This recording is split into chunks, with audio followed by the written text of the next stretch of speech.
and I've got a very wide grip, which obviously through years the fingers expand and there's more elasticity to the finger, which will come through bowling lots and lots of spin bowling. But that's the technique now. Tell me, Pat, does that change at all, say in slightly wet weather or anything like that? Yes, Bob. I find when I'm bowling in wet weather and I've got a very wide grip and the seam has gone wet, it's very difficult. It sometimes slips on the ball. So what I try to do is I shorten the distance between the two fingers and just roll the wrist and not spin the finger. Just roll the wrist so that there's not that accent on a wet seam. And I find I've got more control. Right. That's interesting. Well, there you are. Two thoughts on the grip, but basically they're both the same. What you're trying to do is make the seam hit the pitch, turning so that it moves from off to leg. And he needs momentum to drive him through the crease. The difference between a quick bowler and a spin bowler will be in the follow-through. The quick bowler drives his force down the wicket, while the spin bowler must create a spinning motion. This is known as the pivot. Notice Pat's front foot. The bowling arm works across the body to create this movement, while the front arm initiates the forward motion. Pat, you enjoyed taking wickets as an off-spinner. What's your favourite tactic? Bob, as an off-spinner, I like to be pitching the ball up fairly full, trying to go between bat and pad and hit the top of off stump, asking the batsman to drive through extra cover. Right, let's have a look at that. Okay, so you're looking to pitch here, about here, and the batsman's going to have a look at the big gap between the extra cover and backward point, and he's looking to drive the ball for 4 through there. You just drag him out, the ball's dipped a little bit hopefully, and it's turned and come through the gate and bowled him. And that's brilliant. Now, if it doesn't turn, Pat, what happens then? Right, Bob, if it doesn't turn, we'd be looking for the ball to be pitched there. Instead of going through there, possibly going straight, either getting the edge, going to slip, or actually beating the bat. And in him leaning forward to play a shot and dragging, there comes the stumping. And you can see his foot moving out. Off-spinners are an important component of any side in either attack or defence. If you are mainly a batsman, take up off-spinning. It may keep you in the game.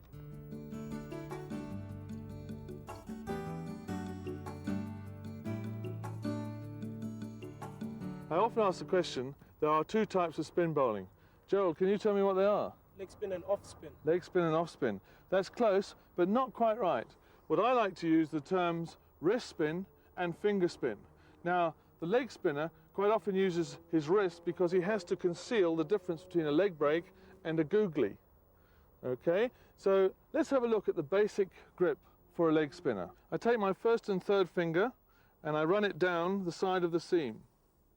I then fold my hand round the seam there so that it sits at the top of the palm. Rest my thumb on the side of the seam and I'm ready to bowl leg spin. What I have to do now is to remember that I have to open a doorknob, and I do that from right to left so that the ball will spin away from the batsman. Okay, that's the basic grip. I've got with me Adam Huckle, who's a leg spinner.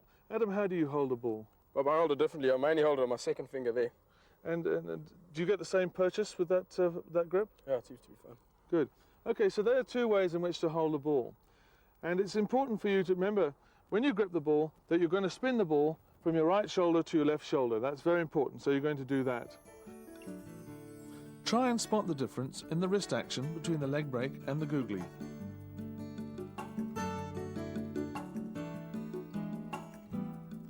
You can see that with the googly, the ball is delivered out of the back of the hand. One of the simple ways of learning this skill is to start by getting the grip right and then just rolling the ball underarm to a partner. Watch.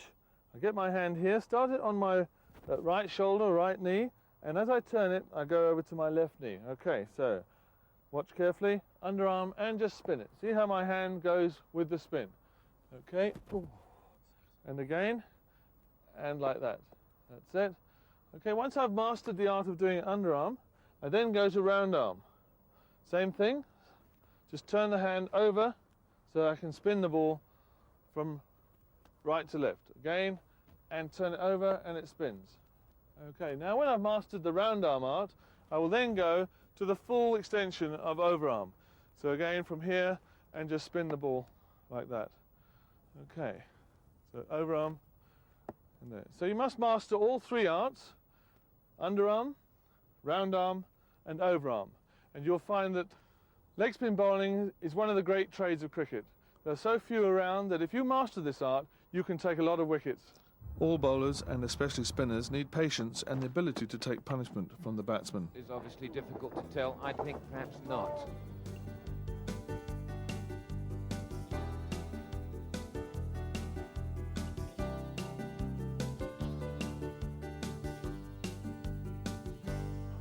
It's my pleasure to introduce Clive Eckstein, who's going to come and talk about the art of left-arm spinning.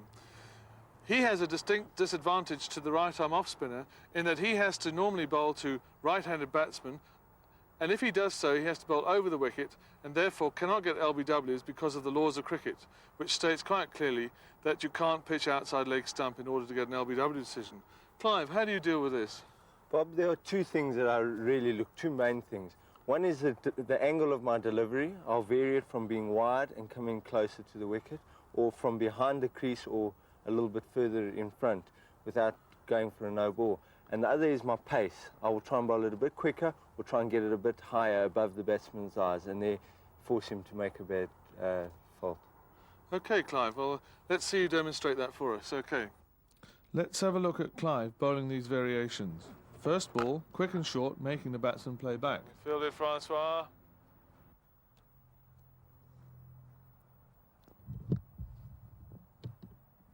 Second ball, crease, same speed, delivery. but fuller, bringing the batsman onto the front foot. Okay, he's setting him up now. Bowl two from wide, now he's going to bowl one from close to stumps and back behind the crease in order to try and upset the batsman. The next ball is slower and higher, nearly drivable in length. And the batsman, tentative. Now Clive's going to just go wide again. He's going to bowl an arm ball, just to see how the batsman deals with it. An arm ball bowled quickly. Watch it bounce and come into the batsman. See how that ball's rushed onto the batsman, putting him under pressure. Now we can sense the batsman's frustration. So Clive bowls this one slower and wider. Enticing him down the wicket, the ball turns and we have our stumping. The last ball is bowled slower but straighter and turns, and could have been caught at slip. Remember, the slower you bowl, the more you allow the ball to turn. Toss that up. Oh, it's a great bit of bowling there. He's taken the outside edge, and if he'd had a slip in, I think that might have been out. That's turned. You see, the little bit slower you bowl, the more it turns. Another variation the left arm bowler might use is what we call a Chinaman. Sounds a little bit Far Eastern, but not really. Well, actually what it is a left-hander's leg break, okay? So instead of bowling an orthodox ball, as we have been doing, which is the off break, okay, we bowl the leg break. And therefore it's just like a leg break and actually turns into the right-hander as an off break. Now this is something that takes a lot of practice, not easy to perform, and something that you'd have to work very hard in order to achieve.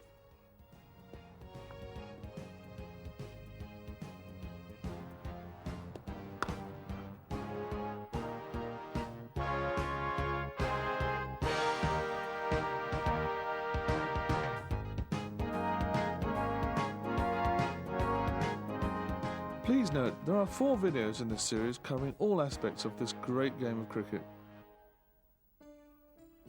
This presentation was brought to you by Permanent Bank, dedicated to the development of cricket in South Africa.